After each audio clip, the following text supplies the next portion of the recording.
Hi guys, I am Anshika and welcome back to my channel.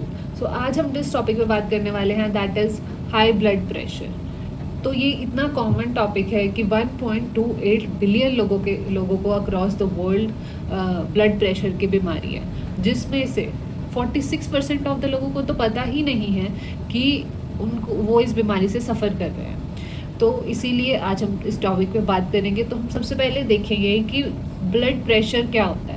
Blood pressure यानी हमारा खून जो हमारी नसों पे एक प्रेशर डाल रहा है, जिसकी वजह से वो चल रहा है। ठीक है, तो वो एक नॉर्मल प्रेशर डालता है। ठीक है, अगर ये प्रेशर ज़्यादा हो जाए तो हम इसे बोलते हैं हाई ब्लड प्रेशर। ठीक है, तो अब हम देखेंगे कि कौन कौन लोग होते हैं जिनमें हाई ब्लड प्रेशर होने के चांसेस सबसे ज़्यादा होते हैं। ठीक है, तो सबसे पहले तो जैसे बुज़ुर्ग लोग, जवान लोग जो होते हैं वो मोस्टली फिज़िकली एक्टिव होते हैं, काम कर रहे होते हैं। लेकिन जब वो जैसे जैसे ओल्ड एज होती है ना, तो ये प्रॉब्लम ज़्यादा देखने को मिलती है। अगर हेरिडिटरी में फैमिली में किसी को पहले से हाई ब्लड प्रेशर की प्रॉब्लम थी, या फिर मतलब ज़रूरी नहीं है कि बिल्कुल इमीडिएट लोगों को हो, आपके दादा दादी को अगर है तो भी आप में ये बीमारी देखने को मिल सकती है।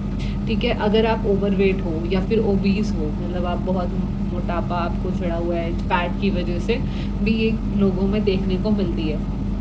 और आप फिजिकली इनएक्टिव हो, आपका काम ऐसे आपको पूरा दिन बैठ के काम करना है या पूरा दिन लेटना है, तो फिजिकली इनएक्टिव मतलब ऐसे थोड़ा बहुत चलना तो हर कोई चलता ही है, उसको भी हम फिजिकली इनएक्टिव ही बोलेंगे। मतलब आप एक्सरसाइज नहीं कर रहे, सैर नहीं कर रहे, तो उस चीज़ को भी कंसीडर करके बोलेंगे कि फिजिकली इनएक्टिव लोगों में भी ये चीज़ देखने को मिलती है। ठीक है, उसके बाद अगर आप ज़्यादा नमक वाला खाना खाते हो तो भी आप में ये चीज़ देखने को मिलती है। और या जो लोग ज़्यादा अल्कोहल पीते हैं, ठीक है, या ज़्यादा तंबाकू खाते हैं, उनमें भी ये चीज़ काफ़ी देखने को मिली है।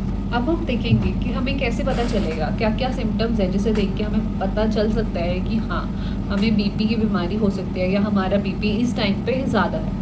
तो अगर आपके काफ़ी दिनों से सिर में दर्द हो रहा है, नहीं ठीक हो रहा है दवाई खाने पे भी, ठीक है, तो एक बार आपको अपना बीपी चेक करा लेना चाहिए। या आपकी छाती में दर्द हो रहा है, आपको चक्कर आ रहे हैं बार बार, आपको सांस लेने में दिक्कत हो रही है, उल्टी जैसा मन हो रहा है, उल्टी आ रही है या धुंधला दिखाई दे रहा है, ठीक है, और एंजाइटी यानी कि घबराहट हो रही है, और ऐसे कानों में बज़ की आवाज़ सुनाई दे रही है, और अगर आपको ऐसे लग रहा है कि आपकी हार्ट बीट बार बार तेज़ हो रही है, कम हो रही है, तो एक बार आपको अपना बीपी चेक करा लेना चाहिए। अब हम देखेंगे कि अगर बीपी हो गया है तो हमें क्या क्या करना चाहिए और क्या क्या नहीं करना चाहिए। तो सबसे पहले हम बात करेंगे डाइट के बारे में कि अगर बीपी हो गया है तो क्या खाना चाहिए। बीपी आपको पता है कि ऐसी बीमारी है कि अगर हम डाइट और एक्सरसाइज पे ध्यान देना तो हम उसे बिना दवाइयों के ही कंट्रोल कर सकते हैं, क्योंकि हमें उस चीज़ पे ज़्यादा ध्यान देना है। ठीक है, तो डाइट में सबसे पहले हम देखेंगे कि हमें क्या क्या खाना चाहिए। ठीक है, तो आपको सब्जियां खानी है। सब्जियां आप कोई भी खा सकते हो, कोई दिक्कत वाली बात नहीं है, कोई भी सब्जी ऐसा बीपी बढ़ाती नहीं है। सब्जियां आप कोई भी खा सकते हो, फ्रूट्स आप कोई भी खा सकते हो। ठीक है, उसके बाद होल ग्रेन्स यानी कि आटा आप खा सकते हो, रागी का, चने का, मक्की का, जिसका भी आटा आपको खाना है आप खा सकते हो। और उसके बाद अगर आप डेयरी प्रोडक्ट्स यानी कि दूध, दही, पनीर वगैरह ले रहे हो, तो बस इस चीज़ का ध्यान रखना है कि वो आप लो फैट वाले लो। ठीक है, उसका फैट निकाल दो पहले, फिर उसके बाद उसे खाओ, ताकि आपके बीपी पे ज़्यादा फ़र्क ना पड़े उस चीज़ से। जो नॉन वेज खाते हैं वो फ़िश ले सकते हैं, अंडा वगैरह खा सकते हैं। ठीक है, उसके बाद आपको बीन्स की सब्ज़ी होती है, आप बीन्स खा सकते हो, कोई भी बीन्स खा सकते हो। उसके बाद आप ड्राई फ्रूट्स ले सकते हो, और वेजिटेबल ऑयल आप यूज़ करो, रिफाइंड वगैरह नहीं यूज़ करो तो ज़्यादा बेटर है। ठीक है, उसके बाद अब हम देखते हैं कि आपको क्या क्या चीज़ें नहीं खानी है, जिस चीज़ पे ज़्यादा ध्यान देना है। आपको जो नॉनवेज खाते हैं उनको फैटी मीट्स यानी कि ऐसे जो फैट मीट का जो फैट वाला पार्ट होता है ना, वो चीज़ नहीं खानी है। ठीक है, उसके बाद है फुल फैट वाले डेयरी प्रोडक्ट्स नहीं लेने हैं, जिसमें फुल फैट दूध, फुल फैट क्रीम हो, मलाई, ये सब चीज़ें नहीं खानी है। उसके बाद जैसे मीठा मीठा हो गया कुछ, वो नहीं खाना है। जूस वगैरह हो गए, ज़्यादा मीठे नहीं खाने हैं। हमें नमक वाला खाना कम खाना है, जितना कम नमक हम खा सकते हैं, हमारे टेस्ट बड झेल सकते हैं, उतना कम नमक खाना है, क्योंकि नमक इज़ द मेन कॉज की बीपी की प्रॉब्लम हो रही है। तो इन सब चीज़ों का खास कर ध्यान रखना है हमें अपने खाने में। डाइट के बाद हमें ध्यान रखना है फिजिकल एक्टिवनेस पे, जो कि है आप सैर कर सकते हो। डजेंट मैटर आप किसी भी उम्र के हो, आप सैर पे जा सकते हो। ठीक, आप किसी भी एज में ये कर सकते हो। ठीक है, उसके बाद थोड़ा जॉगिंग कर सकते हो, थोड़ा रनिंग भी स्टार्ट करना है धीरे धीरे करके फिर। ठीक है, ट्राई करना है कि हफ्ते में कम से कम 5 दिन ये करना ही है। अगर डेली का रूटीन बनाओ तो उससे बेस्ट तो कुछ हो ही नहीं सकता, क्योंकि आजकल इतना ज़्यादा लाइफस्टाइल ऐसा हो गया है लोगों का, जिसकी वजह से आने वाले टाइम में भी अगर आपको बीपी नहीं भी है तो भी होने के चांसेस ज़्यादा है, क्योंकि हम फिजिकली इतना इनएक्टिव हो गए हैं, बाहर नहीं जाना, कुछ करना नहीं है, इतना सिटिंग का काम हो गया है कि ये सब चीज़ें हमें लाइफ में अडाप्ट करनी बहुत ज़्यादा इम्पॉर्टेंट है।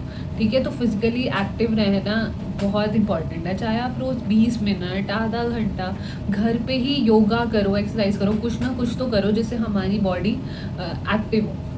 ठीक है, जैसे जो लोग अब ड्रिंक करते हैं, ठीक है, और तंबाकू खाते हैं, नहीं खाना है, बिल्कुल नहीं खाना है। अगर आपको अपनी बॉडी को हेल्दी रखना है तो ये सब चीज़ें आपको छोड़नी ही पड़ेगी। ठीक है, टोबैको और अल्कोहल तो बहुत इम्पॉर्टेंट है कि ये छोड़ना ही चाहिए अगर आपको अपने बीपी को कंट्रोल में रखना है। ठीक है, उसके बाद अगर आपकी मेडिसिन स्टार्ट हो गई है, डॉक्टर ने आपको मेडिसिन दी है, तो हमें खुद से ये नहीं करना कि अब मुझे ठीक लग रहा है तो अब मेडिकेशन लेनी है, नहीं लेनी मुझे।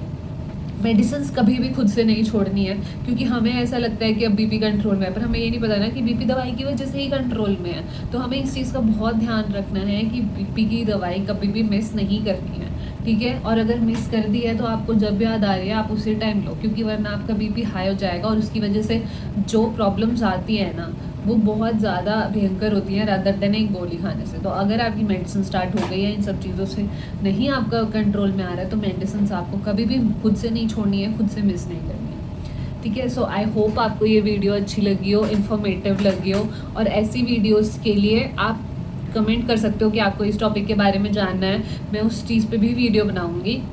और अगर आपको कुछ लग रहा है कि इस वीडियो में और कुछ ऐड करना चाहिए था, या कुछ आपको इनकरेक्ट इन्फॉर्मेशन या फिर कंफ्यूजन लग रही है, तो आप कमेंट कर सकते हो। We will look into that. और अगर आपको ये वीडियो अच्छी लगी हो तो don't forget to like, share and subscribe to my channel below. Thank you.